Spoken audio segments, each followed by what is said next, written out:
Bien, buenas tardes. Empezamos la mesa redonda prevista para esta tarde con la participación de Steve Aos, que ha hecho su presentación hoy a la mañana, director del Instituto del Estado de Washington para la Política Social; Jesús Fuertes, actual gerente de Servicios Sociales de la Junta de Castilla y León; Antonio Cabrales, catedrático de Economía de la Universidad Carlos III; y Michael Little, corresponsable codirector de la Unidad de Investigación Social Dartington. El objetivo de la mesa redonda consiste en poner encima de la mesa cuál es la situación actual de los servicios de intervención social en nuestro país, analizar o plantear si es necesario, que tal y como se ha mencionado esta mañana, parece que la necesidad de un cambio es clara. El propósito es analizar el cambio, en qué dirección tiene que producirse ese cambio, de qué nos sirven las experiencias desarrolladas en otros países y el conocimiento acumulado en otros países, y sobre todo analizar o predecir cuáles pueden ser las dificultades y las barreras principales que nos podemos encontrar en ese proceso de cambio que deberíamos llevar en los servicios de intervención social en nuestro país. El objetivo es que nosotros, desde España, desde nuestro país, reflexionemos o identifiquemos cuáles pueden ser esas dificultades en diferentes niveles. Dificultades de tipo legislativo, dificultades en relación a la financiación, dificultades en relación al funcionamiento de la administración pública, a la propia cultura de la administración pública y de los servicios y de las organizaciones que trabajamos en el ámbito de la intervención social, dificultades en los propios profesionales que trabajan en los servicios de intervención social, cuáles son esas dificultades y qué estrategias podríamos seguir para superar esas dificultades. ¿Cómo está planteada? La mesa redonda está planteada de forma que Jesús Fuertes, en un primer momento, que conoce bien el ámbito de servicios sociales en general, particularmente el ámbito de la protección a la infancia, pero conoce bien como gerente de servicios sociales este ámbito de trabajo, plantee cuál es la visión que él tiene acerca de la situación actual de los servicios sociales y de los servicios de protección infantil en particular. Antonio Cabrales conoce el ámbito educativo y esos dos ámbitos nos pueden servir de ejemplo. Nosotros consideramos que son un ejemplo que puede representar lo que sucede en la mayoría de las áreas de intervención social. Con esos dos ejemplos vamos a intentar aprovechar la presencia de Steve Aos y de Michael Little para que discutir con ellos o reflexionar sobre ellos acerca de cuáles son esas barreras, cómo las podemos resolver, cuál ha sido la experiencia en Estados Unidos y en Inglaterra, si han resuelto esos problemas, cuáles son las dificultades que desde su punto de vista son prioritarias. El objetivo es que lleguemos a sacar alguna conclusión o conclusiones prácticas de cara a que las administraciones públicas y las diferentes organizaciones que trabajan en el ámbito de la intervención social puedan iniciar ese deseado proceso de cambio. La verdad es que a la mañana me he sentido abrumada y tengo que decirlo también que avergonzada en algunas ocasiones, porque hemos tenido aquí ponentes de otros países que nos han mostrado el conocimiento disponible. Hay muchísimo conocimiento en este momento acerca de cuáles son los programas más eficaces para prevenir las situaciones de dificultad social, de desventaja social, y cuáles son los programas más eficaces para tratar, para ayudar a los niños y familias y las personas que padecen esos problemas. Hay mucha información fácilmente accesible. No tenemos en España ningún problema para acceder a esa información. Y yo me sentía un tanto avergonzada porque la mayor parte de esa información proviene de investigaciones y del esfuerzo llevado a cabo en otros países. Nosotros tenemos realmente muy poco que ofrecer al respecto, pero yo creo que sí vamos a ser, o tenemos que ser capaces, tenemos la responsabilidad de aprovechar el conocimiento y la experiencia de otros países, y ese es el objetivo de esta mesa redonda. Así que si les parece a ustedes y si les parece a los miembros de la mesa, empezamos con una breve exposición de Jesús Fuertes en relación al ámbito, cómo ve él el ámbito de los servicios de protección infantil, dificultades que pueden plantearse ahí, Antonio Cabral de su exposición sobre el ámbito educativo, y luego ya iniciamos una conversación entre los miembros de la mesa a la que ustedes también espero que se unan. Así que cuando quieras, Jesús. Muy buenas tardes. En primer lugar, gracias por haberme invitado a participar en estas jornadas y especialmente en esta mesa.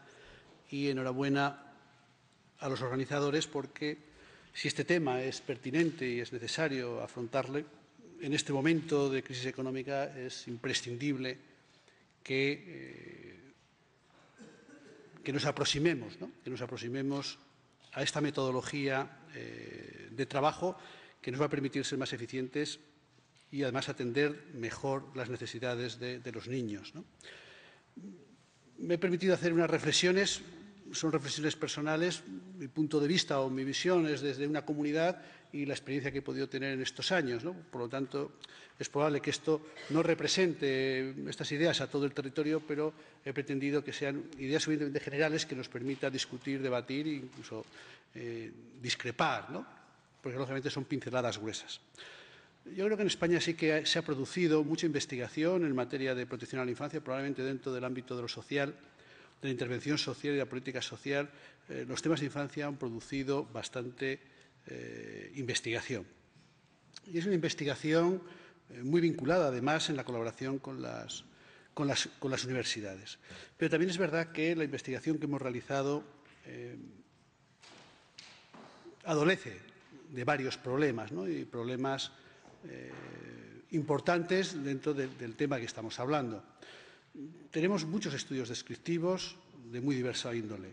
Tenemos muchos estudios de diseños pre-post, pero tenemos muy pocos estudios con grupos control, ¿no? O los grupos control tienen muchos problemas en su diseño y en su selección. Tenemos muchos trabajos que analizan resultados muy a corto plazo, de una intervención de un año, de 6 meses, lo que ha sucedido en el bienestar de las personas, en la mejora del comportamiento, en cómo mejorar un contexto familiar, pero, sin embargo, además de ser estudios de muy corto plazo, apenas tenemos estudios de costes. Y si analizamos lo que hay publicado, lo que publicamos las administraciones o lo que publican las universidades, hay muy poquitas cosas que realmente digan lo que cuestan los servicios que prestamos. Hay algunas cosas publicadas, pero todavía son muy escasas y probablemente dentro de lo que sería un estudio de costes, de verdad, pues con bastantes deficiencias. Y lo que no hay son estudios de análisis de coste-beneficio. Es un tema para nosotros casi diría, desconocido. Además, yo creo que nos llevamos mal, los que trabajamos en lo social nos llevamos mal con lo económico. Sospechamos de los análisis economicistas, se ven como una amenaza para unos y para otros, y es algo en lo que no nos gusta. No nos gusta hablar de los temas económicos, pero también es verdad que nos escandalizamos y nos avergonzamos de algunos costes, de algunos servicios que no los decimos, ¿no? ¿Cuánto cuesta? Hoy Joaquín ya ha dicho esta mañana algunas cifras, entre 3.000, 4.000, 5.000 euros atención residencial. Si vamos a los chavales que están en régimen cerrado, las cifras pues ya se disparan. Tenemos mala conciencia con los aspectos económicos y no nos gusta hablar de los temas económicos y lo vemos como sospechoso y peligroso. Es mi punto de vista, lo digo así. Sin embargo, en otros ámbitos de lo social, no en protección a la infancia, pero sí en otros ámbitos, empezamos a preocuparnos especialmente por los retornos. Empezamos a preocuparnos por lo que cuestan las cosas y lo que retornan las inversiones, los gastos, cómo luego vuelven. claro, cuando tú tienes un presupuesto y gastas ese presupuesto en lo que puedes, pues lo que te preocupa es de gastar ese presupuesto. El problema es cuando generamos derechos, y cuando generamos derechos de las personas, son los derechos de las personas que condicionan el presupuesto. Ya no es el presupuesto el que condiciona lo que vamos a hacer, sino que son los derechos de las personas los que dicen, y tú para esta persona que se ha generado un derecho, te tienes que gastar tanto. Y eso es lo que ha sucedido un poco con la ley de dependencia, que también entra dentro de lo social y que en este momento es lo que más ha generado estudios de carácter económico, ¿no? Y alguno de estos estudios lo que nos viene a decir es que lo social es uno de los sectores económicos donde hay más retornos. Pero claro, cuando vemos los análisis que se están haciendo en el ámbito de la dependencia, en el cual hay unos gastos enormes por parte de la Administración, ya veo que hace unas memorias económicas muy ajustadas para saber cuánto nos cuesta atender los derechos reconocidos a las personas, volvemos a hacer estudios desde el gasto. Es decir, ¿cuánto retorno de aquello que yo gasto? No es cuánto retorno por la eficacia de mi intervención. Y en este momento lo que estamos viendo pues son muchos estudios, bastantes estudios económicos realizados desde muchos puntos de vista, desde las universidades, primero en el ámbito general de la dependencia. Y hay datos interesantes, ¿no? En el sistema de servicios sociales en general, un estudio nos dice que se retorna 57% de lo que se invierte, en otros estudios se llega hasta el 66%. Además, los empleos que se producen por millón de euros invertido son importantes, son niveles de entre 25 y 36 empleos, que es mucho más lo que producen otro tipo de actividades económicas. Pero vuelvo a insistir, estos estudios nos vuelven a enfocar desde la perspectiva del gasto, no se enfocan desde la perspectiva de la eficacia, de los resultados, de cómo nuestros servicios hacen mejorar a las personas. Ahora hay un debate muy fuerte en este ámbito de la dependencia con los temas económicos porque está en cuestión todo el dinero que estamos gastando las administraciones en ayudas económicas para que la gente permanezca en su domicilio atendidos por cuidadores familiares, ¿no? Pero lo que no existen son estudios que nos digan en qué medida mejora la vida de las personas, ¿no? En qué medida mejora la vida de las personas y qué retornos podemos esperar por esas mejoras que se están produciendo en la atención de las personas que sufren situaciones de dependencia, por poner un ejemplo, ¿no? Yo creo que en el sistema de protección español tenemos mucha información y yo creo que tenemos mucha información acerca de cómo hacer bien las cosas. Yo creo que si nos pusiésemos a discutir cómo sería un buen programa de intervención familiar, lo clavaríamos. Si dijésemos cómo sería un buen programa de acogimiento familiar, lo clamaríamos. ¿Cómo sería un buen programa de prevención? Bueno, yo creo que tendríamos bases suficientes y formación suficiente para hacerlo. Pero para mí la duda es por qué no hacemos girar el sistema en la dirección adecuada. ¿Por qué somos capaces de gastarnos mucho dinero en mantener a los niños separados de sus familias y, sin embargo, no somos capaces de montar programas eficaces que permiten a los niños permanecer en su entorno familiar, que son infinitamente más baratos? ¿O por qué nos cuesta tanto promover los programas de acogimiento familiar que compartimos en su mayor parte, que son más deseables que muchos de los programas de atención residencial? ¿Y por qué los programas de atención residencial, que son muy caros, por qué no son más terapéuticos, ¿no? Porque no tienen un enfoque más orientado a rehabilitar, a recuperar las dificultades de los niños? Y esa es la crítica que haría, ¿no? Yo creo que todos seríamos capaces de diseñar buenos programas, pero sin embargo a nuestro sistema le cuesta mucho girar en la dirección adecuada, ¿no? Y en eso comparto muchas de las cifras las consecuencias de las cifras que comentaba Joaquín esta mañana, ¿no? Aquí he puesto algunas barreras de la experiencia, puede haber muchas más. Y alguna de las reflexiones es la primera, ¿no? Con frecuencia los programas más baratos, decir barato ya suena mal, ¿no? Son los más deseables, ¿no? Y probablemente los que presenten una mejor relación coste beneficio. Lo hemos visto en las intervenciones de esta mañana, pero nuestra experiencia también nos dice eso, ¿no? Quizá tenemos problemas de origen, cómo surge nuestro sistema de protección, cómo era nuestra beneficencia, cómo siempre hemos visto los servicios sociales solo como gasto, nunca lo hemos visto como beneficio y nunca lo hemos visto como oportunidad de desarrollo y de crecimiento económico. También los cambios de equipos que muchas veces se producen en el ámbito de la administración impide mantener estrategias y políticas a lo largo del tiempo, y una cosa que hemos visto es que hace falta paciencia, mucha paciencia, hace falta implementar programas y sus resultados vamos a ver al cabo de los años, los cambios a veces políticos, y no solamente políticos, sino también técnicos. Los cambios de equipo también hacen daño a esa continuidad, aunque a veces también están bien porque la continuidad va en la dirección equivocada, ¿no?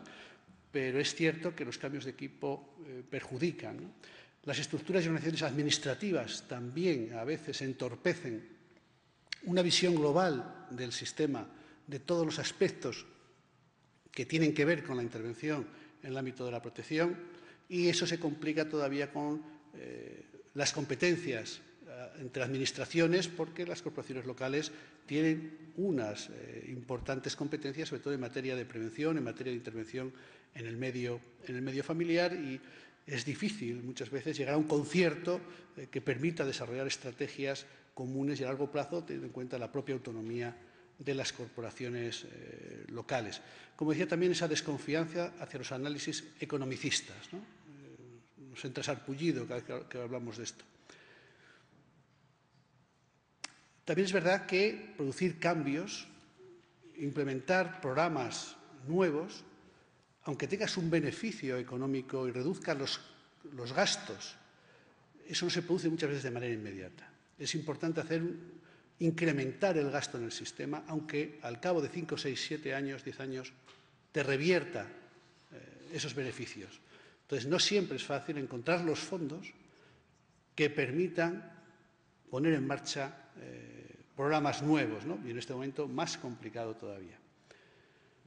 Y tenemos una tremenda tentación de cambiar programas caros malos por programas baratos malos, ¿no?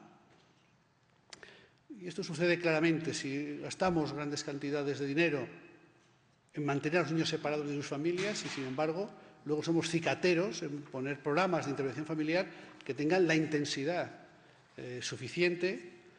Tenemos programas light, y los programas light lo que hacen muchas veces es más daño, ¿no? Porque ayudan a cronificar los problemas. Pero nos cuesta poner dinero para hacer programas mucho más baratos, pero que para que tengan calidad también tienen un coste.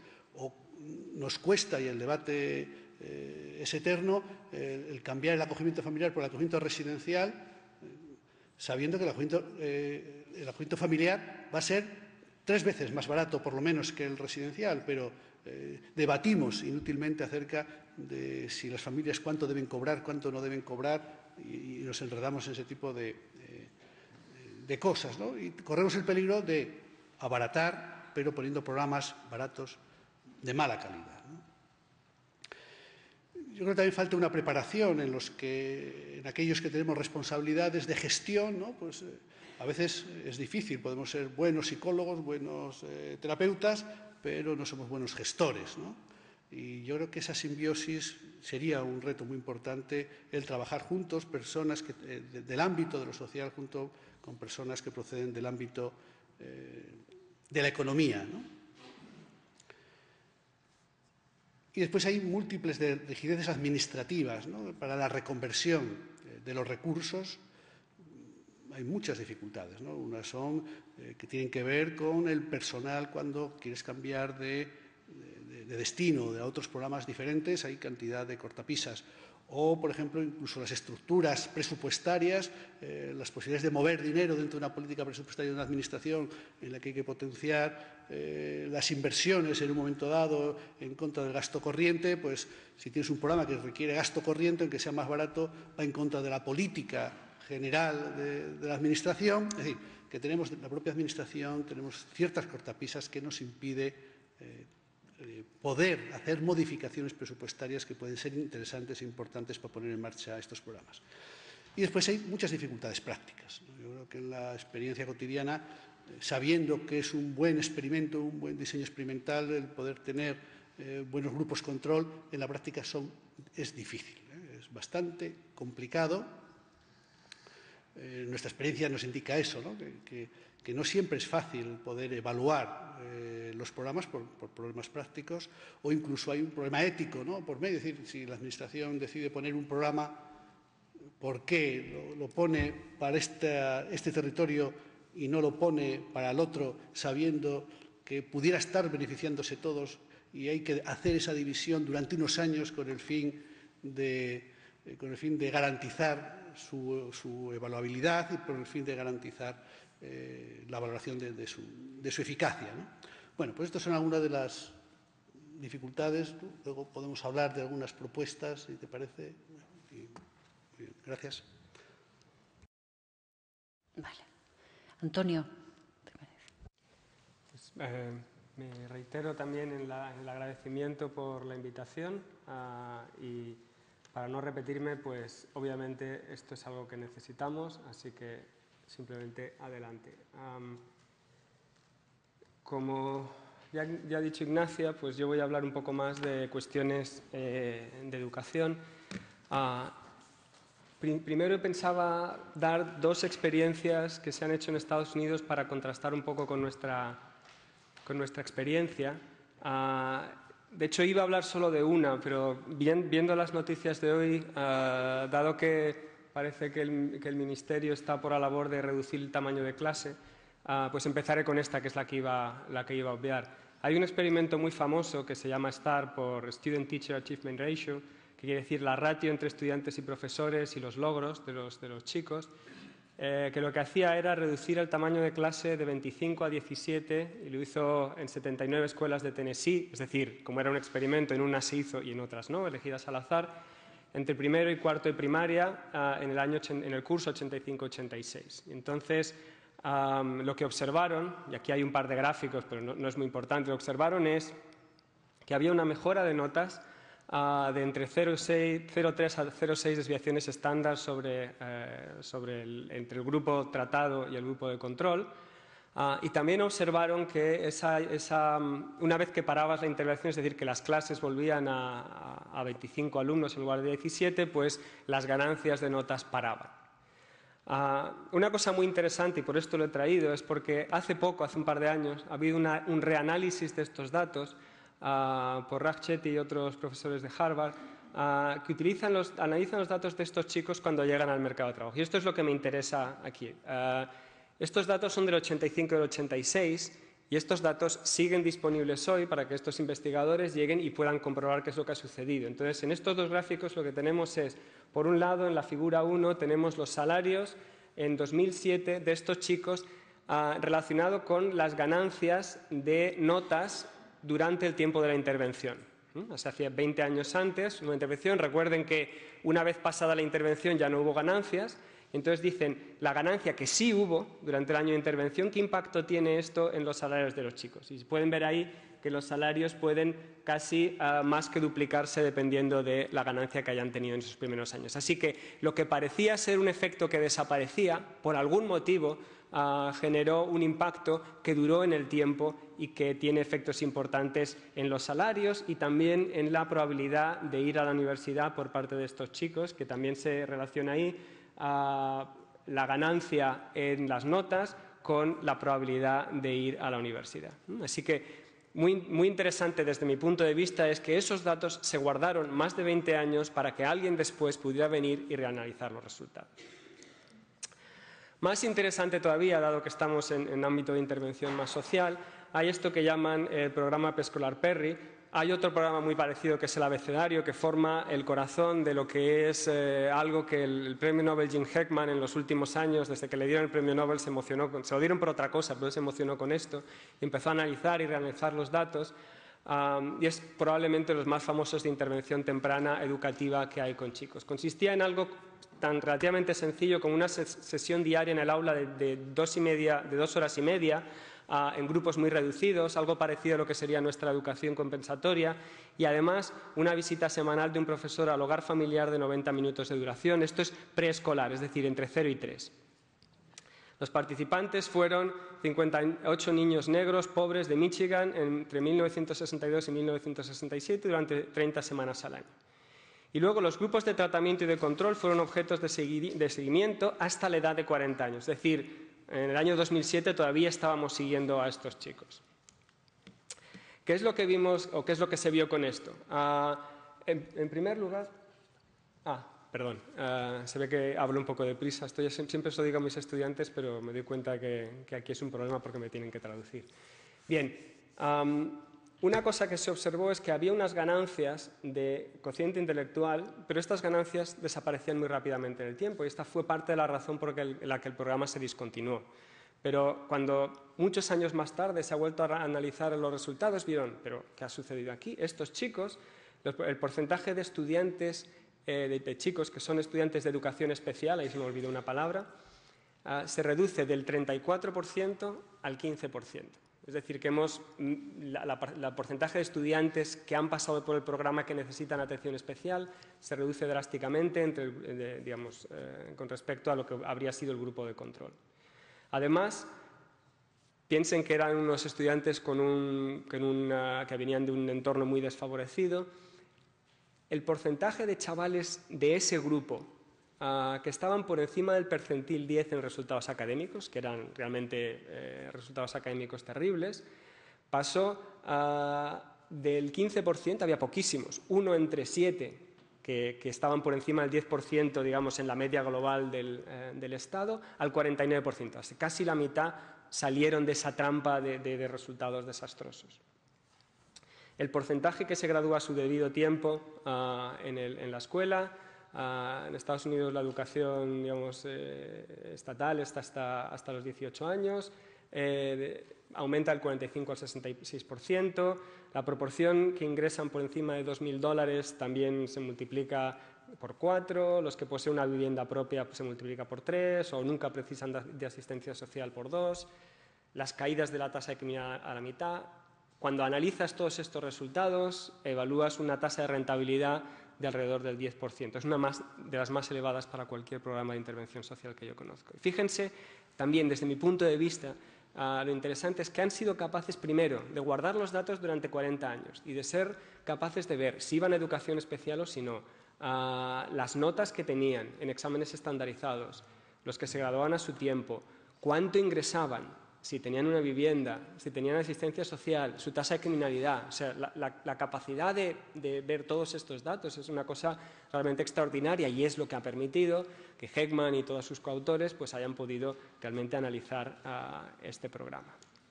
Bien, esto es el entorno en el que te puedes mover una vez que tienes un acceso a los datos suficiente. Piense que son programas, los dos tipos de programas de los que he hablado, que si uno los hubiera analizado con el tipo de herramientas que nos estaban comentando antes, pues a lo mejor, primero, ni siquiera hubiéramos estado seguros de si funcionaban, porque no había grupo de control.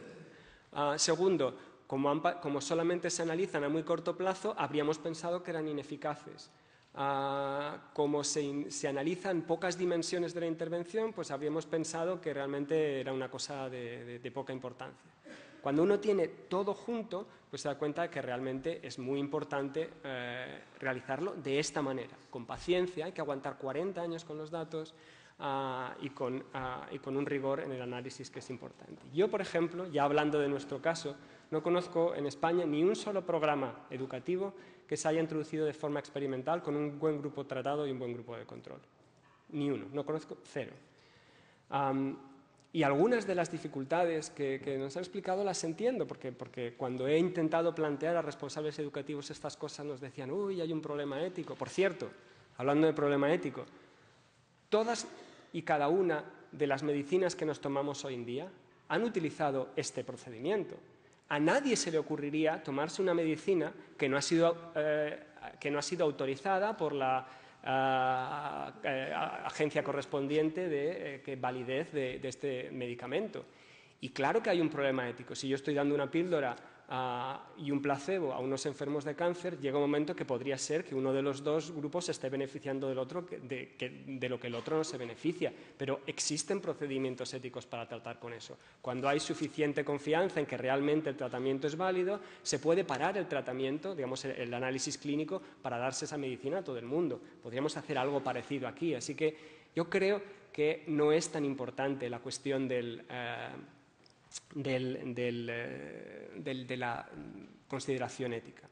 Además, hay otras formas de evaluar, pero en todo caso, para utilizar estas otras formas de evaluar, es importante que se guarden los datos del grupo tratado y de control, y no se suele hacer, y que se dé acceso a todo el mundo. Así que, para poder hacer algo interesante, incluso cuando no tienes un experimento aleatorizado, es muy importante que se hagan varias cosas. En primer lugar, que se midan, que guardemos registros de forma equivalente para los dos grupos. Ahora voy a dar un par de ejemplos. Que los datos se guarden muchos años y muy importante para garantizar la transparencia y que esto no es un juego de manos de las administraciones que quieren validar una cosa que les apetece, que los datos estén disponibles para cualquier investigador acreditado, para que cualquiera pueda venir a analizar esos datos y ver que no se ha hecho trampa, que es una cuestión de transparencia.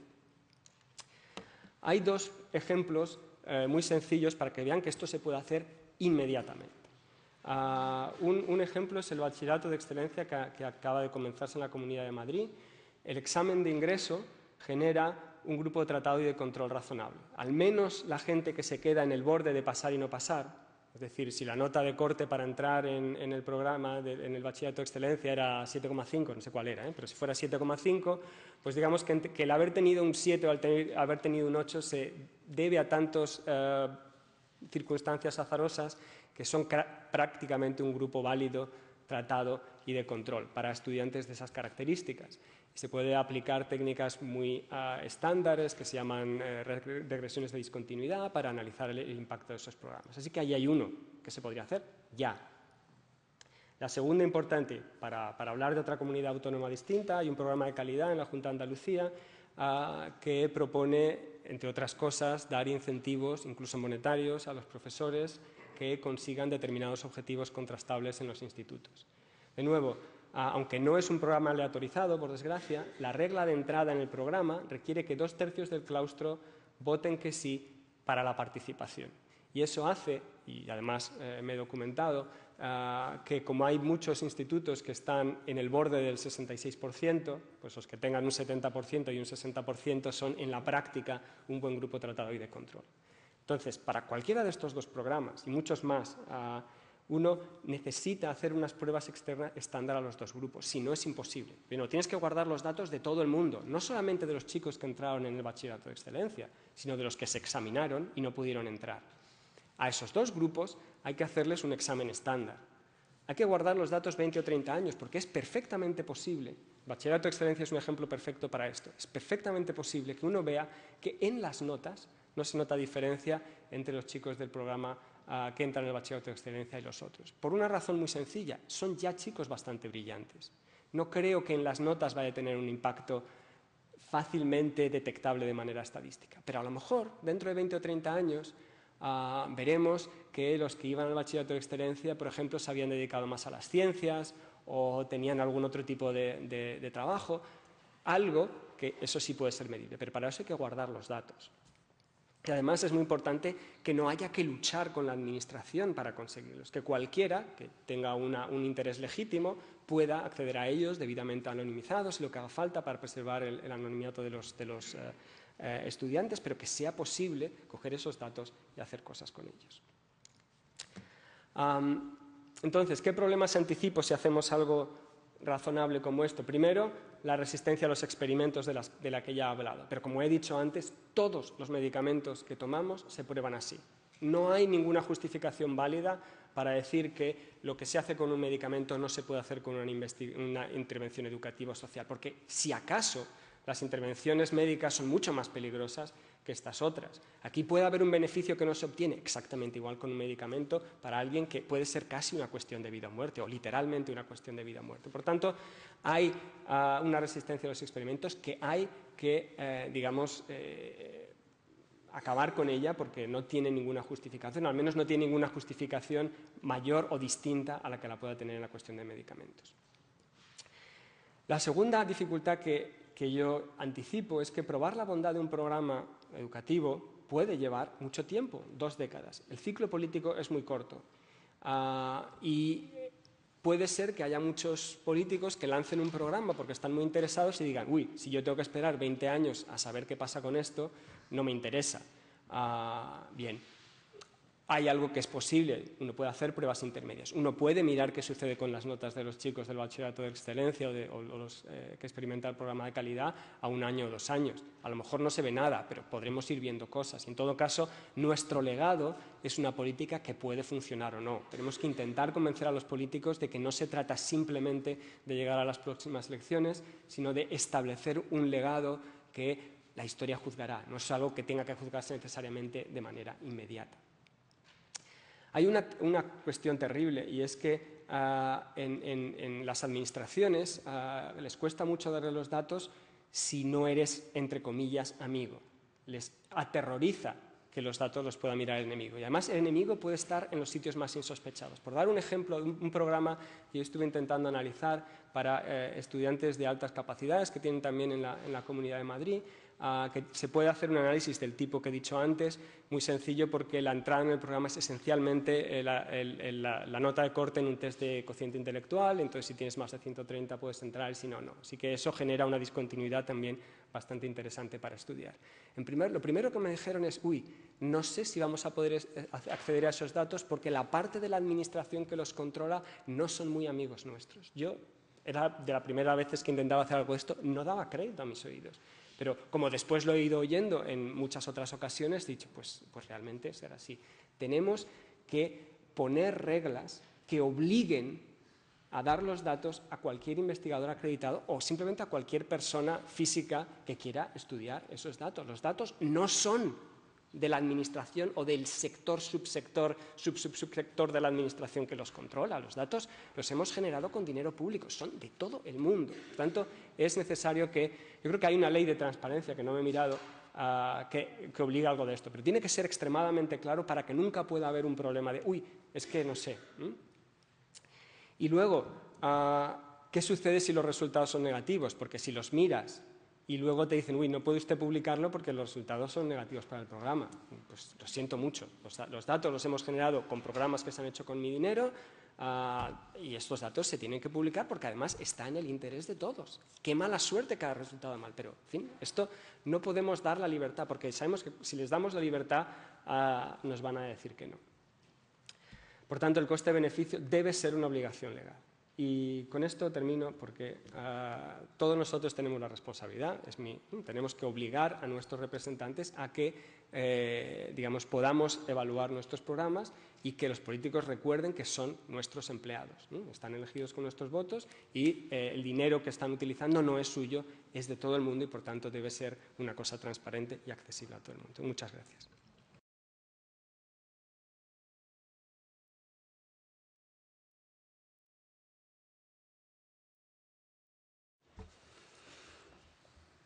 Bueno, yo sigo abrumada y sigo también avergonzada, porque no sé por dónde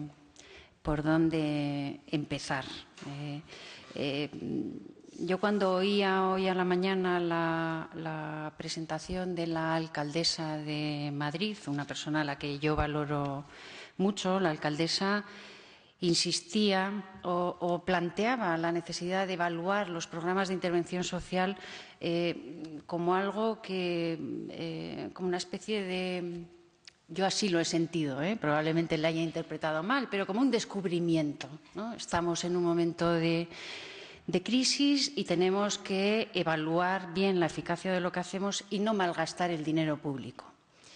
Yo entiendo que eso que la alcaldesa y los políticos, los responsables políticos plantean, no solo es necesario ahora, también era necesario antes, 5 años antes, 10 años antes, 15 años antes, cuando las dificultades económicas no eran tan relevantes como son ahora. Pero bueno, en cualquier caso, y quizás también, como planteaban algunos de los responsables políticos esta mañana, si antes no lo hemos hecho de manera voluntaria, ahora el proceso de cambio vendrá obligado por la situación de crisis económica. Pero no solo, yo lo que quiero destacar es que quizás nos estamos centrando, yo no quiero que la cuestión se centre en exceso en el buen uso de los recursos públicos, del dinero público, del dinero de todos, que eso es muy importante, obviamente, no malgastar el dinero público, sino también, y como objetivo prioritario, el prevenir, el evitar el sufrimiento a niños, adolescentes y adultos que están en situación de dificultad y que tienen problemas muy, muy serios. Pues yo estoy de acuerdo cuando la alcaldesa decía que es su compromiso, el de los responsables políticos y su responsabilidad el poner en marcha programas y servicios eficaces para ayudar a las personas en situación de dificultad, y es nuestro objetivo de esta mesa es ver por dónde empezamos. En general, en el ámbito de la intervención social no evaluamos, no se evalúa. Antes, los ponentes anteriores han comentado que Antonio ha señalado que en el ámbito de educación él no conoce ningún programa que se haya evaluado de forma rigurosa. En el ámbito de la protección infantil, donde yo llevo trabajando 25 años, no conozco ni un programa de intervención en el ámbito de la protección infantil que se haya evaluado de manera mínimamente rigurosa. Entonces, por una parte, quizás podríamos empezar por aquí. Hay un reconocimiento. Yo no es la primera vez que he oído hoy que hay que evaluar. Yo lo llevo oyendo muchos años en los servicios sociales y en los servicios de protección a la infancia, muchos. ¿Por qué no lo hacemos? ¿Por qué no evaluamos? Si ahora una de las cuestiones que se ha señalado es que hay acuerdo en que hay que evaluar, y uno de los que hay que evaluar los programas, hay que evaluar lo que hacemos, la eficacia de lo que hacemos, y una de las barreras que tanto Jesús como Antonio han señalado es la resistencia en la propia administración pública y en los propios profesionales a utilizar diseños rigurosos para evaluar la eficacia de los programas. Yo quería preguntarles a Michael Little y a Steve Aos si en su contexto se han encontrado con un problema similar, es decir, la contradicción entre el discurso de hay que evaluar, pero la resistencia tanto por parte de la Administración pública como de los propios profesionales y responsables de los servicios en la aplicación o en la utilización de diseños que permitan conocer la eficacia de los programas. Sí. Point, thanks, Steve. Well, I'll just make a couple of points, really. Me gustaría hacer un par de comentarios respecto a ese tema que acabas de abordar. Digamos que, en primer lugar, en mi experiencia, digamos que la resistencia primaria no surge de las autoridades ni surge de los legisladores, sino que viene de los profesionales. Y a los profesionales no les gusta la idea de no proporcionar servicios a las personas que piensan que podrían beneficiarse. Pero la resistencia primaria proviene de la investigación, de los investigadores. Y la razón es que hay mucha evaluación. Bueno, tú haces mucha evaluación, de hecho, y Quincho también hace mucha evaluación. Pero digamos que la evaluación que se hace en sentido general no se hace demasiado bien. Es decir, que la gente queda bien compensada por ello.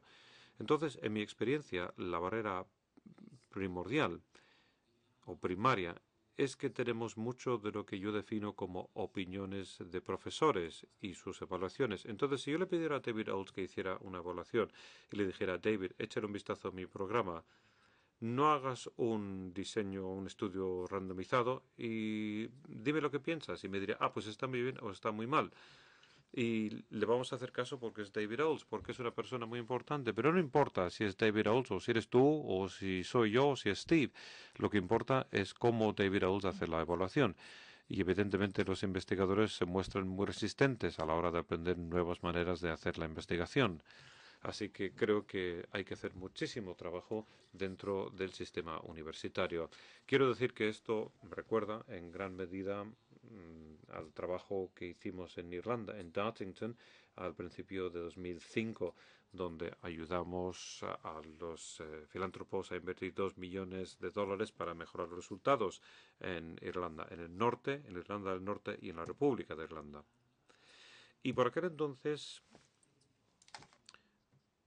había 2 estudios de control randomizados en toda la historia de Irlanda hasta ese momento.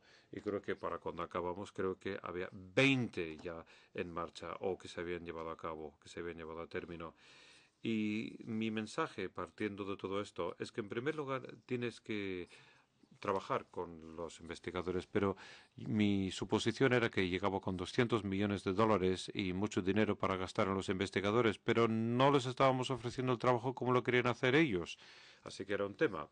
Y en segunda instancia, creo que la conclusión que sacamos de todo ello es que hay que construir cuidadosamente, lentamente y bien. Lo peor que podrías hacer aquí es decir, no hemos tenido ningún tipo de diseño experimental en España. Vamos a poner en marcha 50, sin más. Entonces lo que te hace falta es tener un pequeño número de estudios que arranquen en diferentes áreas y hacerlos muy bien y con sumo cuidado y con un buen apoyo por parte de los expertos de otros países. Esa fue la experiencia que tuvimos en Irlanda, pero recibimos mucho apoyo internacional para hacer el trabajo en cuestión. La otra parte, y esto tiene que ver con lo que dijo Antonio sobre el seguimiento, y es que tú no montas un diseño experimental con un seguimiento a 20 años, sino que lo haces con la cantidad de seguimiento que es necesaria para poder indicar si hay o no un impacto o no en el programa. Pero si tienes un programa como el de David o como el de Scott, donde estás obteniendo resultados muy buenos al cabo de 2 o 3 años. En el caso de Scott, la gente quiere seguir haciendo un seguimiento y quizás llegues hasta 20 años en algunos sitios. Pero no empiezas con eso en mente, sino que empiezas con trozos más pequeños, por decirlo de alguna manera. Y en Irlanda también intentamos invertir nuestro dinero en una cartera de intervenciones. Casi todas las cosas que testamos eran modelos ya demostrados, modelos que se habían demostrado en otros sitios y después intentamos demostrarlos en Irlanda. Y en algunos casos tuvimos éxito, mientras que en otros no tanto. También invertimos en la evaluación de nuevas ideas que surgían de Irlanda, algunas de las cuales tenían éxito y la mayoría no. Pero era importante poder hacer eso. Así que el construir lentamente creo que tiene mucha importancia. Otro tema es que estamos ante una situación en la que no tenemos ya este tipo de diseños experimentales y muchos os marcharéis y hablaréis de este asunto durante mucho tiempo. Pero la investigación no solamente tiene que ver con ellos. Quiero decir que el progreso que hemos conseguido en Irlanda, en Inglaterra y ahora en Escocia, y ahora está empezando también en Rhode Island, en Estados Unidos, en Providence, es que estos estudios son sumamente importantes para evaluar el resultado. Son muy importantes también en los modelos de financiación que se han comentado antes. Pero la evidencia epidemiológica es absolutamente vital para el trabajo que hacemos. Sin contar con la epidemiología, para saber qué tipo de programas hay que aplicar en cada campo, sería muy difícil avanzar. Los datos descriptivos son muy importantes, como os demostraré mañana, y mi colega Luis también. Descripciones muy sencillas de dónde está el dinero y de cuántos niños hay. Son datos descriptivos muy sencillos, pero que son muy importantes a la hora de montar estas carteras. Y después, la investigación cualitativa. Quiero decir que estos diseños experimentales son excelentes a la hora de contestar a la pregunta de si esta intervención tiene o no un impacto sobre los resultados para los niños. Pero si quieres saber por qué el programa ha tenido un impacto, entonces este diseño experimental tiene un límite, pero un estudio cualitativo que analiza por qué algunos niños se benefician y otros no, también puede conseguir que avances mucho más. Así que no solamente tiene que ver con estos diseños experimentales, sino que tiene que ver con tener una cartera equilibrada de métodos y encajar estos métodos con las preguntas que quieres contestar. Y hoy, en esta conferencia, en este auditorio, tenemos el deseo de conocer más acerca de qué es lo que funciona para quién y cómo y dónde. Y esto significa que habría que tener más estudios de diseño experimental, pero no únicamente eso. y creo que voy a parar ahí. Creo que ya de hecho es suficiente.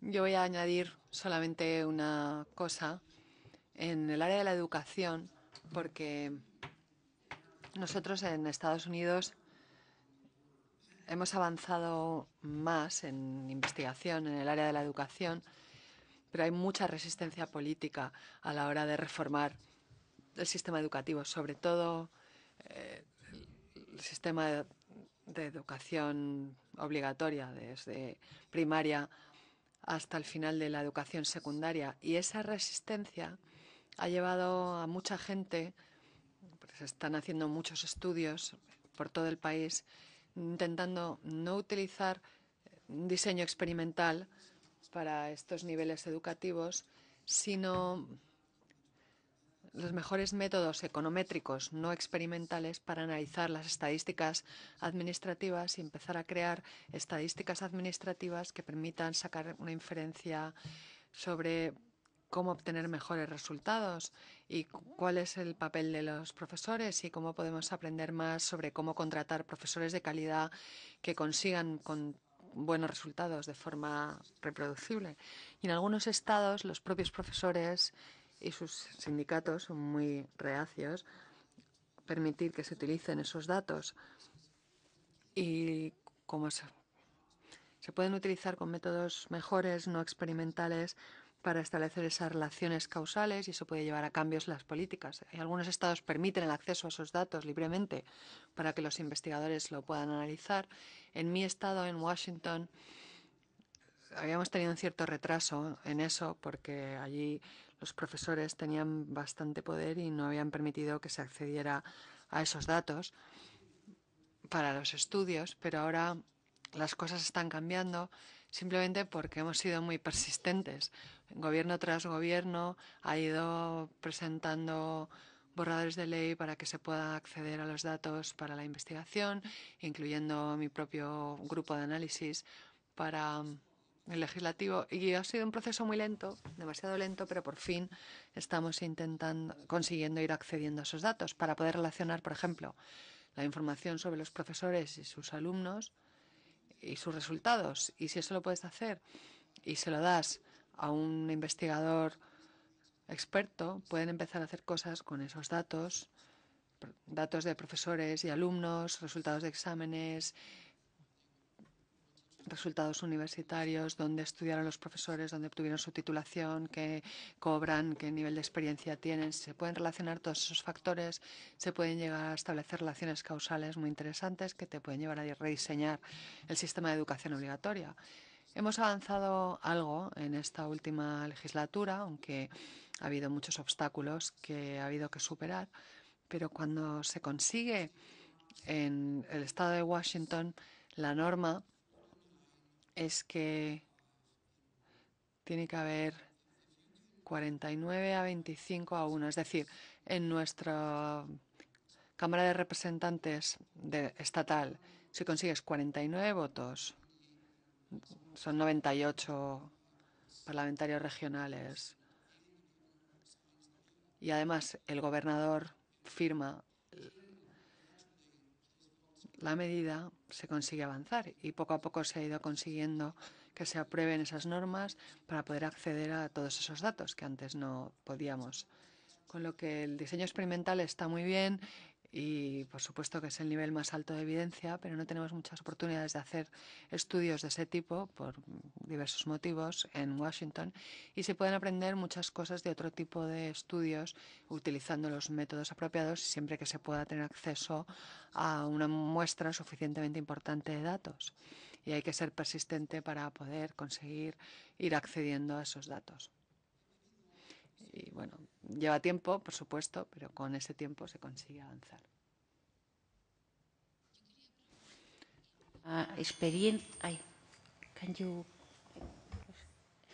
En la experiencia de Estados Unidos y de Inglaterra y de Reino Unido, y conociendo, en base a la presentación de a la presentación de Jesús y de Antonio respecto a cuál puede ser la situación en España, ¿cuáles son las primeras barreras o las cuestiones más importantes que habría que abordar en primer lugar para iniciar un proceso de cambio, de reconversión de los programas de intervención social?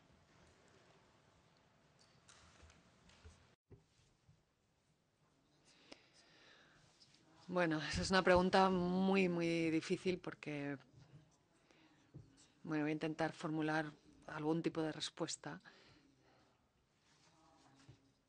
Pienso en las oportunidades y los obstáculos de los que hemos hablado a lo largo del día en el contexto del desarrollo de políticas, y hay dos cosas que hay que conseguir.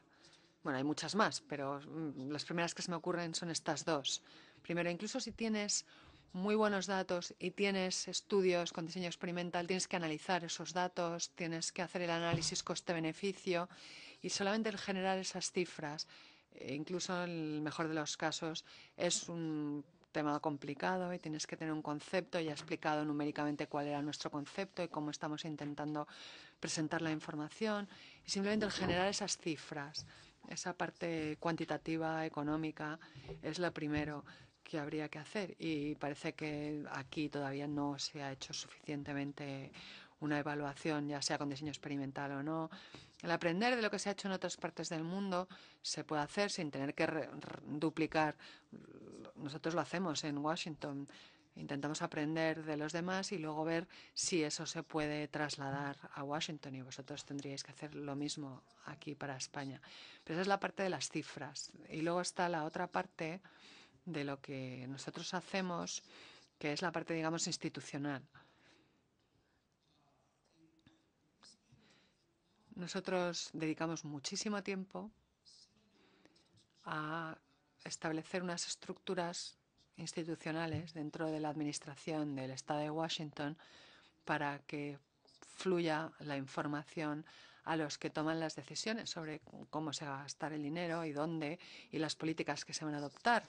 Es decir, necesitas tener unos datos, pero luego además necesitas tener unas instituciones, unas estructuras. A lo mejor aquí tendría que ser a nivel de comunidad autónoma. Ese sería quizás el nivel apropiado, aunque no conozco lo suficientemente bien el sistema para saberlo seguro. Pero bueno, sería más o menos, yo creo que el paralelo de nuestros estados, que es donde se llevan las competencias de las políticas de intervención social, y crear una estructura, una institución que evalúe la evidencia, que evalúe los datos, que haga los cálculos económicos y que le pase esa información a los que tienen que tomar la decisión, al gobierno, al poder legislativo. Si se hiciese así, probablemente harían falta 5 años para que la empezasen a utilizar, porque normalmente los órganos legislativos pues requieren que las personas que están en ellos desarrollen una confianza, y eso lleva mucho tiempo. Los seres humanos tardan mucho tiempo en confiar unos en otros, y los parlamentos, los legisladores, requieren una confianza. Yo, cuando declaro ante la Cámara en Washington, me creen cuando entro por la puerta. Me ven y dicen, bueno, este es Steve, le conocemos desde hace 20 años, sabemos quién es. Pero si no confían en lo que les cuento, da igual los datos que presente con el micrófono delante de ese comité ese día, no va a tener un impacto inmediato si no confían en mí, si no les transmito confianza. O sea que la parte de los datos y de las cifras se puede generar bastante rápidamente. Si quieres hacer un seguimiento de 20 años en un ensayo con un diseño experimental, pues te hacen falta 20 años. Pero se puede aprender mucho sobre cómo mejorar los resultados y sobre cómo gastar dinero más eficientemente en bastante poco tiempo. Sobre todo si dice Antonio, como dice Antonio, pues acceder a datos utilizando los mejores métodos actuales. Pero esa parte institucional, yo os animaría a que os planteaseis todos cuál sería el nivel apropiado de institucional, y dentro de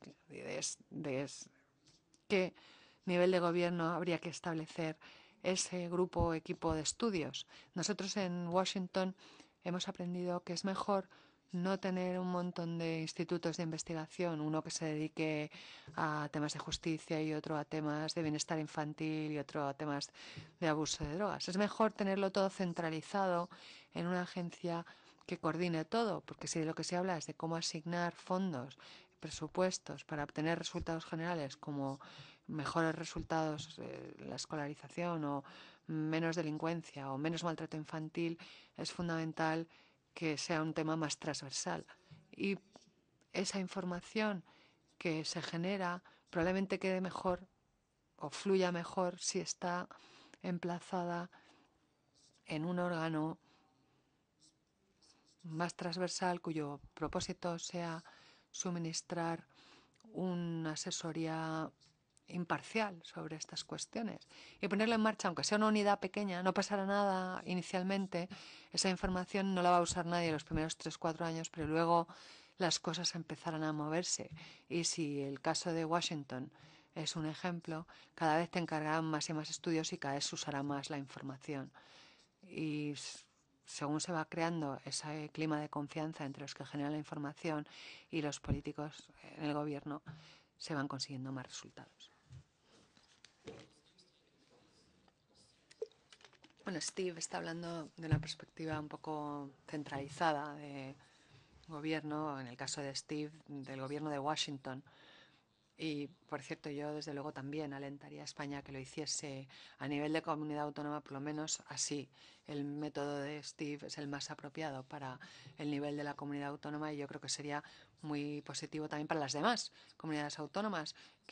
Nosotros hemos ayudado a Steve a traducir algunos de estos temas para el Reino Unido y la verdad es que ha sido un aprendizaje muy útil para nosotros. Yo os animaría a hacer lo mismo. Pero yo ahora voy a dar una perspectiva distinta, que es la del nivel local. Como explicaré mañana en mi presentación, casi todo el gasto a nivel infantil está en los presupuestos de las administraciones locales en el Reino Unido. Y ahí es, por lo tanto, donde habría que aplicar la presión. Pero luego, además, en cada gobierno local hay personas de distintos campos, hay políticos de distintas instituciones, hay niños y familias que normalmente no son incluidos en el debate para nada, hay evidencia de gran calidad sobre lo que funciona y para quién y por qué y cuándo, hay datos sobre las trayectorias de los niños de esa zona que nos gustaría que estuvieran en cuenta, datos sobre análisis coste-beneficio, como nos ha contado Steve, y luego las opiniones cualitativas de los niños y familias que viven en una comunidad determinada.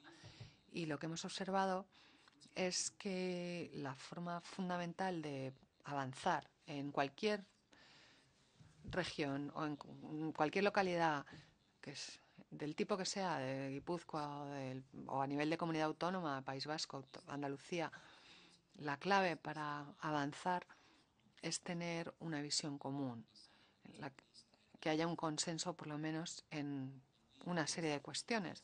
Y nosotros hemos hecho un gran esfuerzo, y otros también, para desarrollar metodologías que nos permitan hacer esto. La nuestra se llama Common Language o lenguaje común, que no tiene nada de especial. Hay otra metodología que se llama Communities That Care, o comunidades que se implican. Hemos estado trabajando con una fundación americana para estudiar otra metodología similar. Todas tienen muchas cosas en común. En nuestro caso, la nuestra básicamente consiste en juntar a personas como las que estamos aquí hoy. Nos quedamos en una sala a veces hasta 9 días consecutivos, si es necesario, y decidimos conjuntamente qué es lo que queremos conseguir para los niños de la zona que nos interese.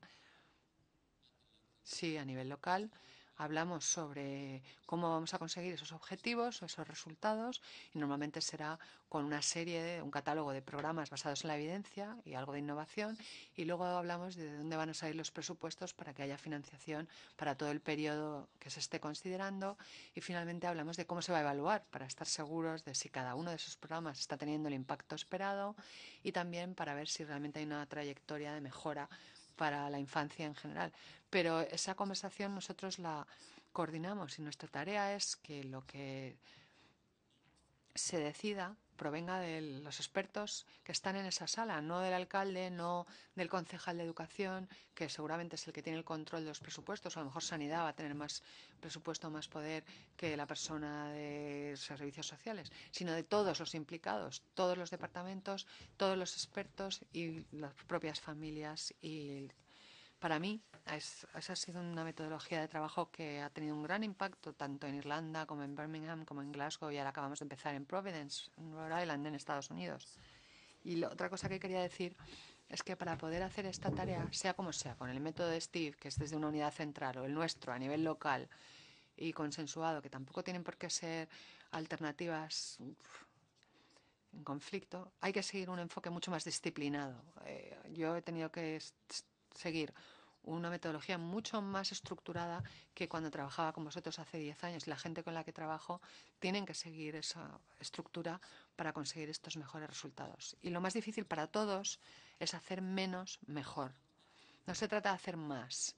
Todos tenemos que hacer menos. El Estado, sobre todo en Europa, ha crecido. Tenemos un gasto enorme en demasiadas cosas. Hay que reducir esas cosas, hacer menos cosas, pero cosas que sabemos que son eficaces y hacerlas muy bien y con continuidad. Y eso es muy difícil, porque está muy bien hacer muchas cosas, como lo que decía el ministro esta mañana. No siempre estoy de acuerdo con él políticamente, pero en eso sí que estoy de acuerdo, que si intentamos hacer demasiadas cosas significa que no hay disciplina, no hay rigor. Puede ser muy satisfactorio que parezca que estamos haciendo muchas cosas, pero en realidad no estamos consiguiendo tener un gran impacto. El cambiar eso es muy difícil, y el estar dispuesto a aceptar el error es probablemente lo más difícil que hay en este mundo. Como digo, nosotros llevamos a cabo 20 estudios de diseño experimental en Irlanda, 3 en Birmingham, uno que de todas formas hubiera tenido lugar y otros 5 probablemente empiecen ahora en Glasgow. Y de los que hemos organizado nosotros, por lo menos un tercio han dado resultados negativos. Pero cuando empiezas estos proyectos lo haces porque piensas que el resultado va a ser positivo. Es imposible imaginar que vas a hacer algo que sabes que va a dar un resultado negativo, pero evaluamos precisamente para saber si las cosas funcionan o no, y a veces resulta que no, aunque sean modelos que parecían demostrados. El Triple B, como sabe Steve, es un programa que tiene 30 o 40 estudios de diseño experimental positivos. En muchos de ellos trabajaba el originador del programa, que es una dificultad, pero a nosotros no nos ha dado resultado, y eso es muy difícil para la gente que lo ha financiado, pero así es. Y luego los análisis coste-beneficio son muy complicados. Algunos, por ejemplo, en cosas como Head Start, que es un programa para niños que resulta que el ratio coste-beneficio no es bueno, porque cuesta mucho realizar esa intervención y no hay un retorno. Y es una decisión difícil para los que desarrollan las políticas retirar este tipo de programas. Y otra cosa que es muy complicada es el compartir información. Si hay que hacer esto en España, tenemos que asegurarnos de que haya una buena comunicación entre lo que se está haciendo en el País Vasco, lo que se está haciendo en Andalucía, lo que se está haciendo en Castilla-La Mancha. Y como todos sabéis, los que estáis aquí, porque seguro que es igual que en Inglaterra y en Irlanda, a todos nos gusta guardarnos lo que hacemos porque nos parece que es muy especial y no queremos compartirlo con nadie. Pero el estar abiertos y compartir esa información es fundamental para el progreso de la ciencia. Y gran parte de los avances que hemos conseguido en Estados Unidos han sido porque la semana pasada estuve con Scott en San Antonio, sentado con, no me acuerdo, por lo menos otros 20 personas que han desarrollado programas y que estaban ahí presentando sus datos y sus ideas. Así es como se avanza. Y MST ha mejorado desde sus comienzos por lo que Scott ha aprendido de David, y el Nurse Family Partnership es mejor por lo que él ha aprendido de Scott. En Europa no sabemos compartir ni estar tan abiertos y tenemos que aprender a serlo y a estarlo. ¿Algún comentario de la mesa o de los asistentes? ¿O Jesús, Antonio? Sí. Sí, claro, desde luego, para los profesionales o los gestores, claro, no puede parecer que el mundo se para, ¿no?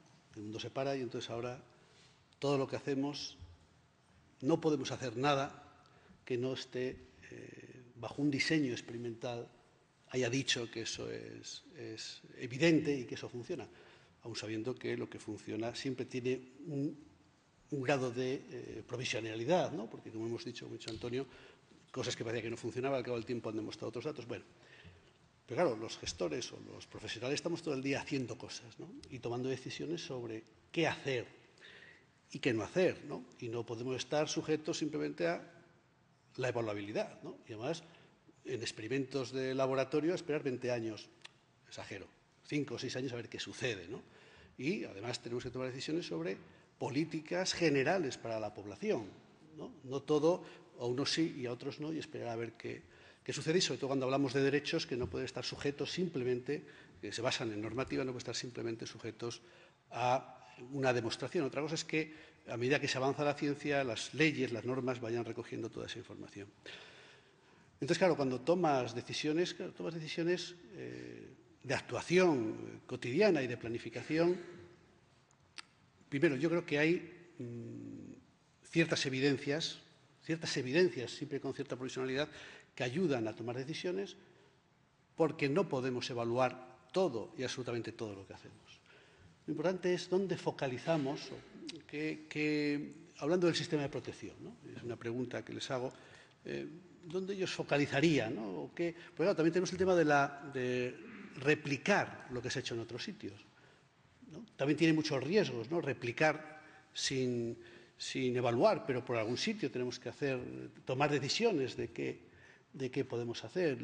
La replicabilidad tiene problemas culturales, tiene problemas de muchos tipos, ¿no? Pero bueno, muchas cosas de las que hacemos bien, porque claro, el que no se evalúa algo no significa que no se está haciendo bien. Lo que pasa es que no sabemos lo bien que se está haciendo y los resultados que está viendo. Pero muchas de las cosas que hacemos, las hacemos en base a lo que conocemos hasta este momento, que parece que la investigación está demostrando que es bueno para los niños, ¿no? Pero cuando inicias a evaluar un sistema que es un tren en marcha, que no puedes parar y decir, ahora voy todo a hacer aquí diseño experimental de todo lo que hago, ¿qué consejos daríais? ¿Por dónde empezaríais? ¿O qué estrategia seguiríais a la hora de evaluar un sistema en marcha, un sistema en funcionamiento?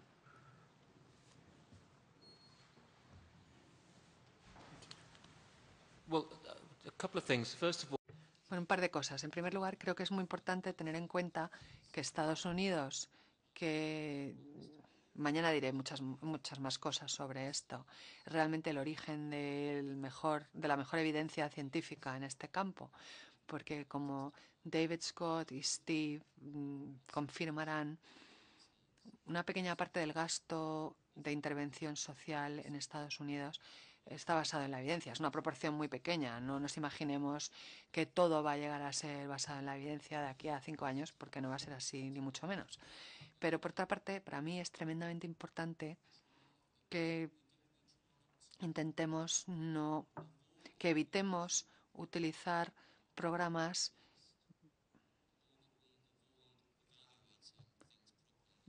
que no estén basadas en la evidencia o que no evaluemos bien las cosas en el futuro. Esto no es que sea la panacea, pero claramente sí que tiene un papel importante que desempeñar dentro del catálogo de servicios que tenemos para la infancia. Ya diré más cosas sobre esto mañana, pero respondiendo ya más directamente a la pregunta de Jesús, para mí lo más importante, y hay distintas perspectivas sobre esto, pero para mí lo más importante es que la inversión esté orientada a los resultados que sean prioritarios para esa comunidad local. Y cuando digo comunidad puede ser muy grande. En nuestro caso, una de ellas era Birmingham, una ciudad con 1 millón de habitantes y 260.000 niños.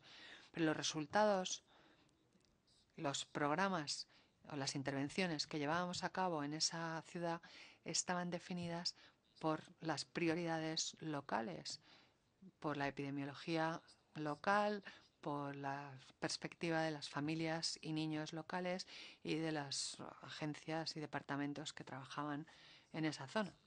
Y lo tercero que quiero decir, para ser muy breve, es que Europa tiene una gran ventaja al ser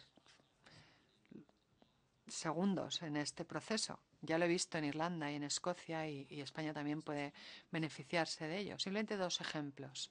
Hay muy pocos ejemplos, en mi experiencia, Steve me corregirá si me equivoco, pero hay muy pocos ejemplos de Estados Unidos de lo que yo llamo evaluación por sustracción.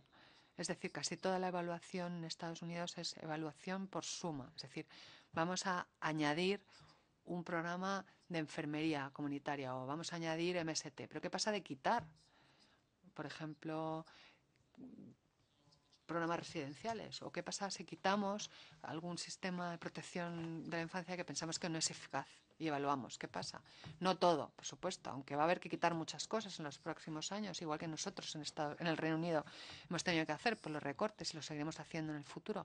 Pero ¿por qué no retirar alguno de esos servicios y ver cuál es el impacto sobre los resultados? Porque yo creo que eso también sería una contribución muy importante a la evidencia. Y otra oportunidad enorme, de la que hablaré más mañana, es que la mayor parte del trabajo en Estados Unidos, aunque lo han diseñado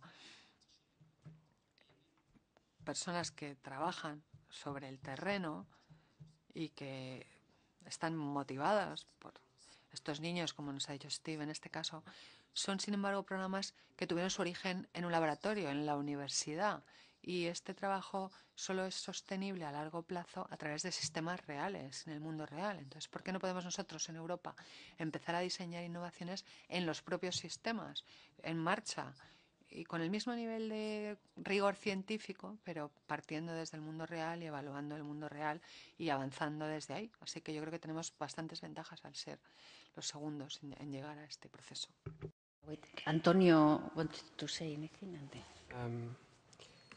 Una cosa, ya que estamos en datos epidemiológicos,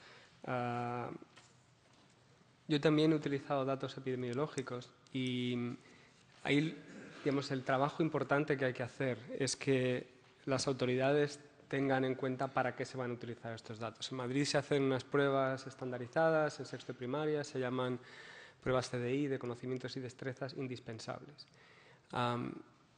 Cuando me invitaron a que analizara los datos de aquello, me di cuenta de que era imposible ligar los datos de los chicos con ninguna variable de contexto de los chicos.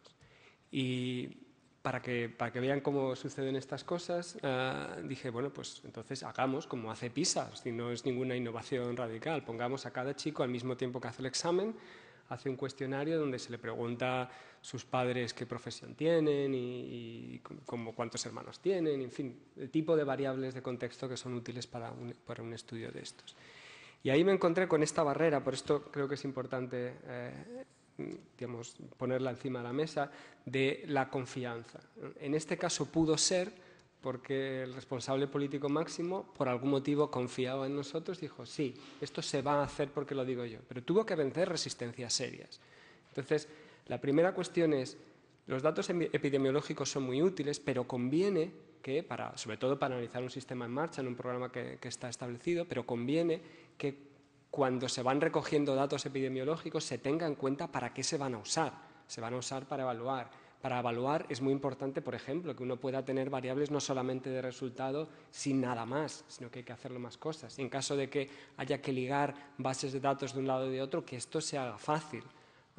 Y yo creo que es muy importante, que son utilísimos y a nosotros nos ha servido para muchas cosas, pero es importante que se tengan en cuenta para qué se van a usar y que haya una sensibilidad por parte de los responsables políticos de que no hace falta parar el tren para hacer esto. Se puede hacer mientras el tren está en marcha, pero claro, hay que dar un poco de facilidades al revisor para que pueda pedir los billetes a la gente que está en el tren. Lo que no puedes hacer es pretender evaluar el tren solamente con una cámara de alta velocidad. ¡Pum! El tren pasa y ya está. No, hay que involucrarse en esta evaluación y hay que hacer fácil que esta evaluación pueda tener lugar. Esto obviamente requiere confianza. Yo creo que esta es la palabra clave en todo esto. En este caso yo he tenido la suerte de poder hacer esto, no solamente con el sistema en general, sino con varios programas en particular porque había confianza, pero es una pura chiripa. No puede ser que todo dependa de una pura chiripa. Los responsables, y esto es en parte responsabilidad nuestra, es convencer a los responsables de que los científicos no están ahí para hacerle la puñeta a nadie, sino que simplemente tenemos interés en saber y ellos a su vez tienen que empezar a entender que mucha gente tiene interés en saber y que ellos tienen que hacerle la vida fácil para que esto pueda hacerse. Un comentario. Luego, en lo que tú decías de cómo llevar a cabo el proceso de cambio mientras el tren está en marcha, hay algunas ideas o algunas cuestiones que pueden ser fácilmente implementadas. Por ejemplo, cuando la Administración Pública o la Junta de Castilla y León contrata un servicio con una organización privada, de la misma manera que le exige a ese servicio que le dé cuentas o que proporcione determinados servicios o que le dé cuentas acerca de cuántas familias o cuántas personas atiende, también en ese contrato podría exigirle dar cuentas, una evaluación sencilla, básica, pero mínimamente rigurosa acerca de los resultados obtenidos. Por ejemplo, otras actuaciones mientras el tren está en marcha.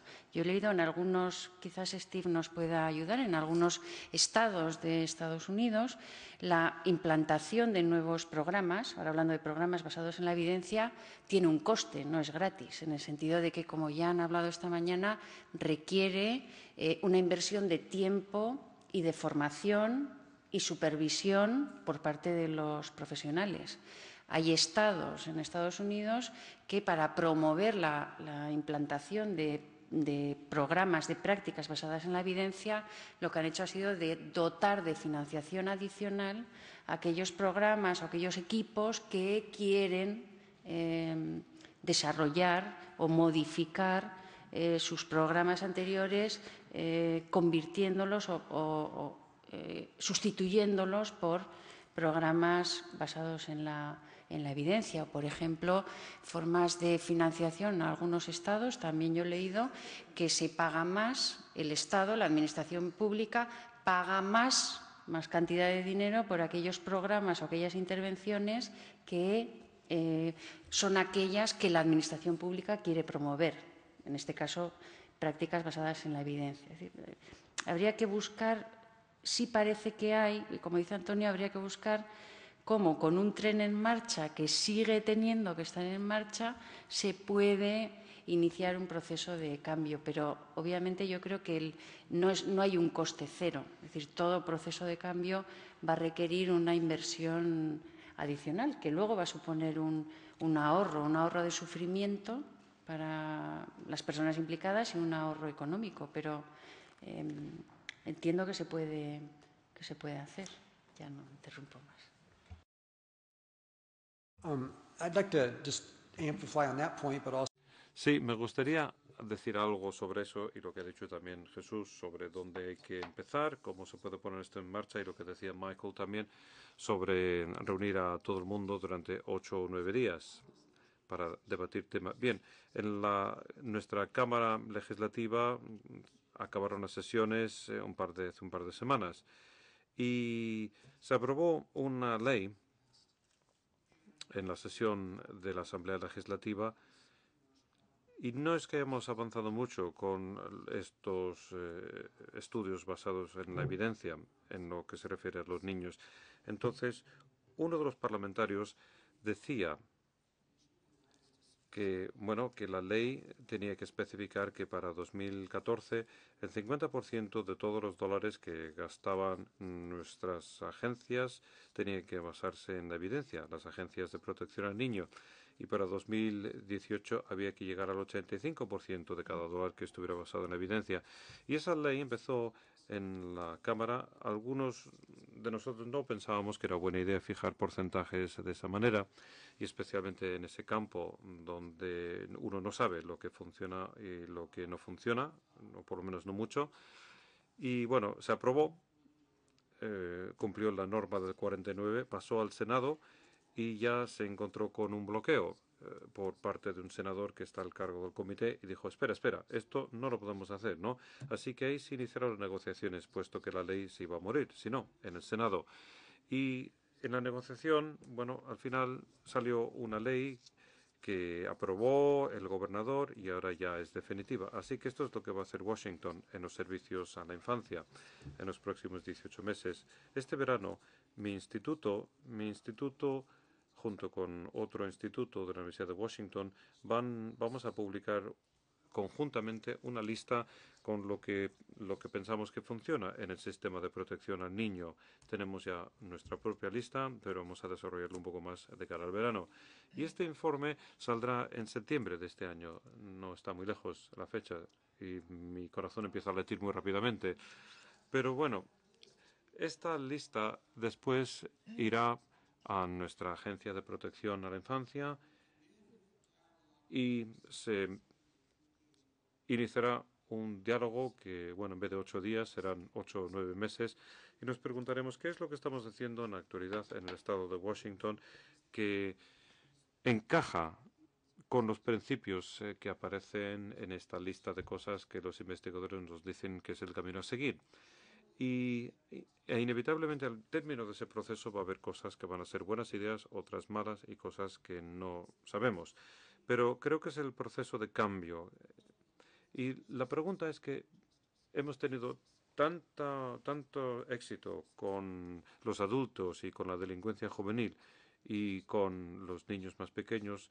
La pregunta era qué es lo que iba a hacer Washington, el estado de Washington, ahora que habíamos tenido tantos éxitos. Y la respuesta de la Asamblea era que decía en la ley que casi podría recorrer todo el camino y después no, eran un poco más racionales y ya lo rebajaron un poco.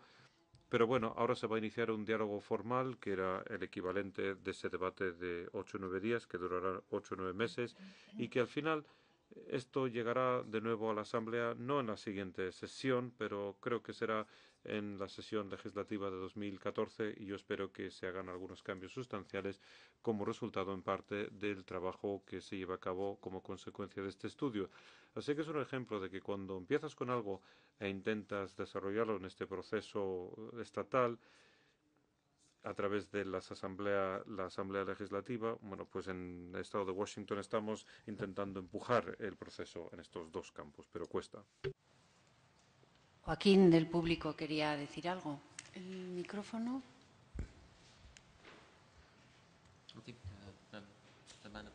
Levanta el brazo.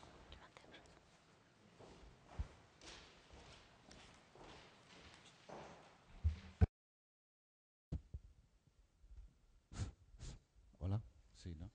Sí, quería hacer, no podía aguantar sin hacer dos comentarios de lo que, al hilo de lo que se ha dicho, ¿no? Primero, Antonio, yo creo que ha dicho una cosa que se lo digo siempre a mis alumnos, cuando se enfadan con el grupo control. Tomaros un medicamento que no haya pasado por un control, una investigación con grupo control y luego me habláis. Sin embargo, sí creen que como profesionales pueden darle a un paciente lo que a él se le ocurre. Lo que a él se le ocurre. La ocurrencia que tiene cuando monte una consulta. Primera cuestión. Segunda, al hilo de la metáfora con la medicina, el sistema sanitario es un tren en marcha. Es un tren en marcha. Mucho más potente, probablemente, que el sistema de protección infantil en términos económicos. No sería comprensible que en ese tren, en un quirófano, con una misma enfermedad, en un quirófano de una comunidad autónoma le operaran con la laparoscopia y en la otra comunidad de al lado le hicieran una intervención con cirugía tradicional. Las tasas de acogimiento residencial en las diferentes comunidades autónomas de España no tienen ninguna explicación que no sea la de que esos trenes circulan con diferentes máquinas y con diferentes vagones. El sistema sanitario no permitiría que un descubrimiento de una nueva fórmula, un nuevo fármaco o una nueva forma de hacer una intervención quirúrgica no se transfiriera en cuestión de meses de un hospital en Toulouse a un hospital en Zaragoza. No permitiría. El sistema sanitario no permitiría que hubiera diferentes ratios de calidad en variables básicas como salvar la vida a la gente. En ese sentido, creo que el sistema sanitario es un sistema que es un tren en marcha inmenso, pero que está llevado por profesionales que tienen otra cultura diferente, que han aprendido desde que estaban en la universidad, que lo que hacen se evalúa. No todos los médicos, obviamente, pero el sistema en su conjunto es un sistema que tiene introyectada la idea de la evaluación y que tiene introyectado que tiene que hacer un doble ciego cuando da un medicamento. Y hace un doble ciego. Se puede discutir mucho sobre los medicamentos y sobre los trucos que también hay para que se vendan más, pero no quiero entrar en esos temas ahora. Pero es un sistema cuya cultura tiene desde mucho tiempo atrás introyectada ese planteamiento. La cuestión yo creo es que deberíamos de intentar, y es lo que estamos haciendo aquí hoy, introducir mecanismos que vayan modificando la cultura profesional. La cultura profesional de los trabajadores sociales, de los psicólogos, de los educadores, desde que salen de sus estudios e ingresan al sistema, ¿no? Pero yo creo que en ese contexto están los profesionales, los políticos, las ONGs, y casi nadie se fía de nadie. Habéis utilizado la palabra confianza y la palabra confianza. Casi nadie se fía de nadie. Y entonces es una cuestión de confianza mutua. A veces el profesional quiere seguir haciendo lo que sabe hacer, lo que se cree que sabe hacer mejor, independientemente de si eso es mejor o peor para el usuario. A veces la organización externa que trabaja para la institución quiere seguir haciendo lo que lleva haciendo 10 años de la misma manera que lo lleva haciendo. Y a veces, en muchas ocasiones, el político no tiene tiempo, en los 4 años que tiene que ser evaluado, para poder presentar resultados de esos cambios en ese tren que va en marcha, obviamente. Pero lo que decía Ignacia, o la posibilidad de introducir un único programa, solo un programa por legislatura, pero uno. Si desde el año 92 al año 2012 cada comunidad autónoma de España hubiera dedicado cada legislatura a evaluar un programa, tendríamos 5 legislaturas por 17 comunidades, tendríamos unos cuantos programas evaluados. No hay ni uno. No hay ni uno. Es decir, que un programa, una comunidad. 17 programas, 5 legislaturas. Es decir, pequeños cambios, pero exigen un cambio yo creo que en la cultura profesional. Y probablemente ese cambio, repito, en el modelo médico, en el sistema médico, es un sistema que ya lo tiene desarrollado, ¿no? Y es un tren que gasta dinerales impresionantes, ¿no? El sistema educativo es otro tren masivo, pero con un 30% de fracaso escolar al terminar la ESO, y yo no conozco el sistema educativo, pero tampoco conozco grandes medidas que se hayan tomado para corregir ese fracaso que nos viene diciendo los informes PISA, otros informes, desde hace muchos años. 30% de niños, de jóvenes que no terminan con éxito la ESO. La reacción del sistema educativo español ante esa realidad es una reacción, como en muchas ocasiones pasa a un sistema no dinámico, extraordinariamente lenta, ¿no? Pero bueno, el tema educativo yo no lo conozco mucho mejor el tema de los servicios sociales y creo que son sistemas lentísimos. Ha tenido que entrar la crisis económica para que en algunas comunidades autónomas se hayan enterado que varios miles de personas que cobraban el ingreso mínimo de inserción no existían, no respondían a las llamadas. Ha tenido que ocurrir eso para que en el País Vasco haya habido un escándalo con eso y por lo menos en Cataluña otro. ¿A quién estaban dando ese dinero y por qué? ¿Por qué nadie lo miró? Porque sobraba el dinero, porque era políticamente impopular hacerlo. Pero como dice Antonio, los políticos son elegidos por nuestros votos. Pues probablemente es culpa nuestra también, ¿no? Pero nada más sobre estos comentarios. Ya ven que en general mi habilidad optimista no es el optimismo, pero bueno. Bueno, podemos dejar, hay una persona que quiere hacer algún comentario, podemos dejar unos minutos para comentarios y mañana a la mañana la primera mesa redonda está muy relacionado con lo que estamos hablando ahora, la diseminación y generalización de los programas eficaces, con lo cual podemos continuar mañana, sí. Perdona. Yo un poco con lo que estábamos comentando. Lo primero, resulta un poco difícil de plantear ahora que se hable de evaluación, ¿no? O de sistematización justo en la época en la que estamos, ¿no? O sea, yo creo que podemos evaluar realmente cuando hay una situación económica que nos permita ser creativos y no vivir continuamente en la ansiedad, ¿no? Es decir, yo creo que hay que evaluar e innovar. O sea, es precioso poder escuchar la palabra innovación al lado de social. O sea, hace muchísimo tiempo que no se oía, ¿no?, el poder hablar de innovación social. Pero es un problema el poder evaluar en situación de crisis, entiendo yo. Yo hablo en nombre de organizaciones sociales, no tanto como administración, que es lo que me toca en este momento, ¿no? A mí me gustaría poder estar continuamente investigando. Ahora, ¿cómo lo consigo? ¿A través de qué financiación o con qué apoyo, ¿no? Yo invito al compañero que habla, que estaba en la universidad, ¿no? Carlos III, creo, el poder ver ya desde hoy posibilidades sin financiación de investigación social, ¿no? A mí me cuesta muchísimo y lo intentamos cada día, ¿no? Yo creo mucho en un concepto que es el de la glocalización, que últimamente se estaba hablando y que también ha salido, ¿no? Lo de piensa en global, actúa en local, ¿no? Yo creo que hay, este país sí que tiene muchas pequeñas entidades locales que yo creo que lo que tienen que evaluar, en primer lugar, es la posibilidad de transversalizar acciones entre áreas y entre departamentos, es decir, pequeños ayuntamientos que yo no sé realmente si sus políticas de empleo, sus políticas sociales, sus políticas educativas son transversales, es decir, van unidas, son complementarias. No lo sé, no sé si se está haciendo o no, pero yo creo que sería interesante.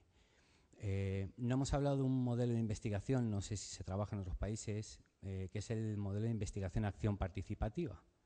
Es decir, la posibilidad de investigar partiendo de la realidad, del día a día y de las personas, bueno, pues que en principio son investigadas, pero ese concepto no sé si se trabaja en otros países. Y por último, para no marear mucho, yo creo que sí que hay pequeñas opciones o que ya se van evaluando en el campo de lo social que son rentables social y económicamente hablando, ¿no? Que yo creo que siempre estamos hablando de esos dos conceptos, ¿no? La rentabilidad económica de un programa o un proyecto es más o menos fácil de justificar o de valorar. La rentabilidad social es un poquito más complicado, ¿no? Yo soy muy pesado con esto, pero tenemos un modelo que es el de las empresas sociales, empresas de inserción, que son rentables social y económicamente hablando.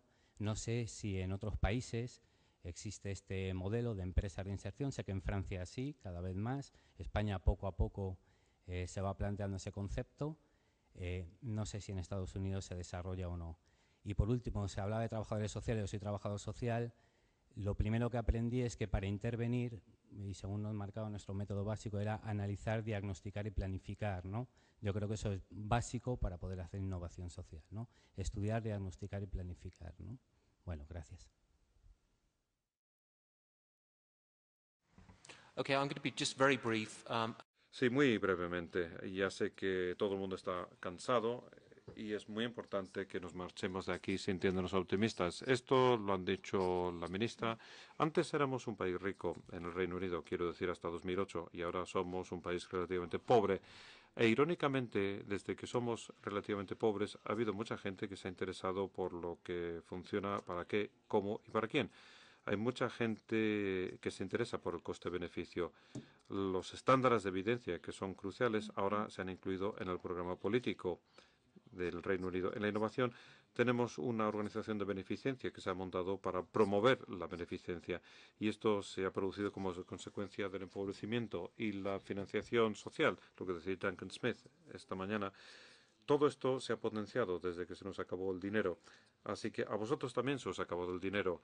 Y no es que sea una cosa positiva, pero quizás puedan surgir cosas buenas. Y espero que podáis recurrir a esto para marcharnos sintiéndonos un poco optimistas y volver mañana para hablar de manera práctica cómo podemos capitalizar sobre ese optimismo. Yo creo que justamente, de hecho Michael lo ha dicho antes, justamente es cuando hay problemas que es más imperioso evaluar las cosas, porque si vamos a hacer recortes, mejor recortar la grasa que recortar la carne, que dirían en inglés.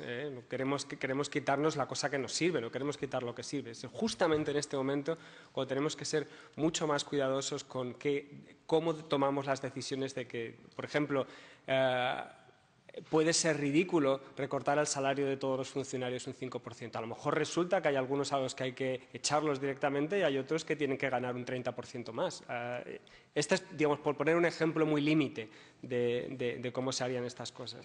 La segunda, en cuanto a investigar en la universidad, de hecho, se puede seguir haciendo. Por suerte, nuestros salarios nos los siguen pagando.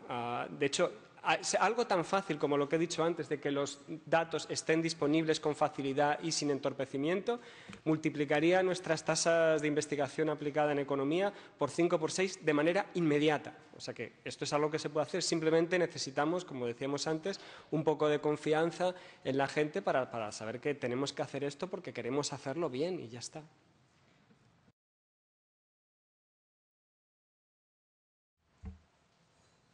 Yo te diría, antes de finalizar, que evaluar no es tan complicado. Y como dice Antonio, hay muchos equipos en las universidades españolas, y debe haber muchos más, que seguro que estarían dispuestos a colaborar con vosotros porque tienen el conocimiento necesario para poder ayudaros a evaluar los resultados de vuestro programa. Así que evaluar no es tan complicado, no, seguro que no. Bien, mañana continuamos. Me dicen que a las 8:30 se abren las puertas. Me dicen también que les comunique que en la documentación del curso hay un cuestionario de evaluación. Mañana se abren las puertas a las 8:30 y a las 9, mañana puntuales, a las 9 en punto, empezamos con la siguiente mesa redonda. Gracias a todos.